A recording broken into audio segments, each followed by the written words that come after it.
자유한국당 황교안 대표가 역사인식 논란에 휩싸였습니다. 1980년 무슨 사태 이런 발언이 도화선이 됐는데 황 대표는 당시 흑요령을 의미한 거라면서 5.18 민주화 운동이나 광주와 무관한 발언이라고 해명했습니다. 국회 취재기자 연결합니다. 최기성 기자. 네, 국회입니다. 자, 지난 일요일에 나왔던 발언인데 여전히 논란이 이어지고 있군요. 네, 자유한국당 황교안 대표가 자신의 모교인 성균관대 재학 시절을 회상하다 나온 얘기입니다. 일단 들어보겠습니다. 그때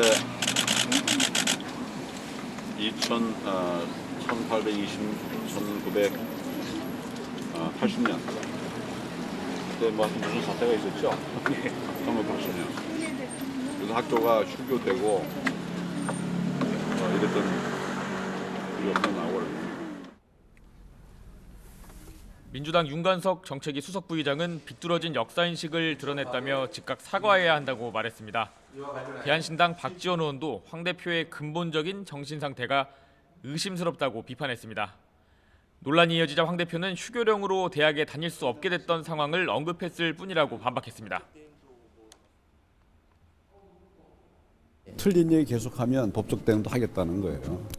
틀린 얘기라는 게 좀 어떤 부분이라는 정확히. 그 얘기했잖아요. 오늘 예. 본래 학교 휴학이 있었어요. 예. 휴교령이 내려졌다고. 근데 그 얘기한 거예요.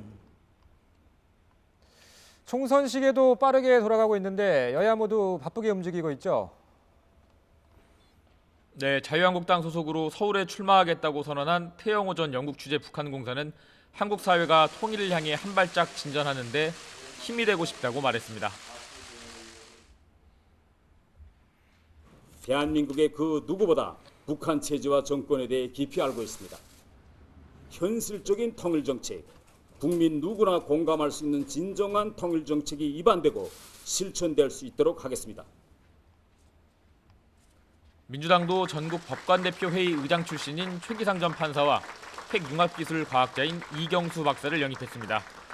최 부장판사는 사법행정권 남용 사태 이후 3년이 지났지만 실제로 바뀐 건 없다면서 정치 참여 이유를 설명했습니다.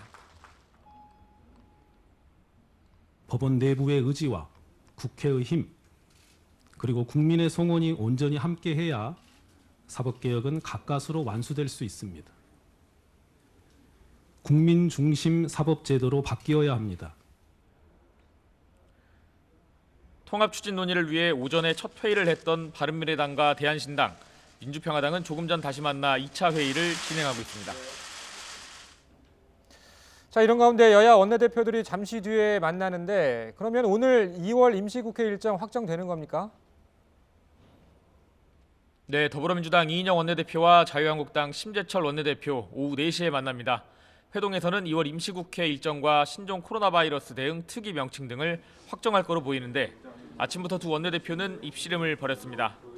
민주당 이인영 원내대표는 한국당이 대통령 탄핵을 주장하고 있다고 지적하면서 거듭 강력한 유감을 표명한다고 말했습니다. 한국당 심재철 원내대표는 검역법 개정안 처리를 하자면서도 국회가 열리면 무한폐렴 특위를 먼저 가동해서 정부의 늑장 대응을 따지겠다고 주장했습니다. 지금까지 국회에서 전해드렸습니다.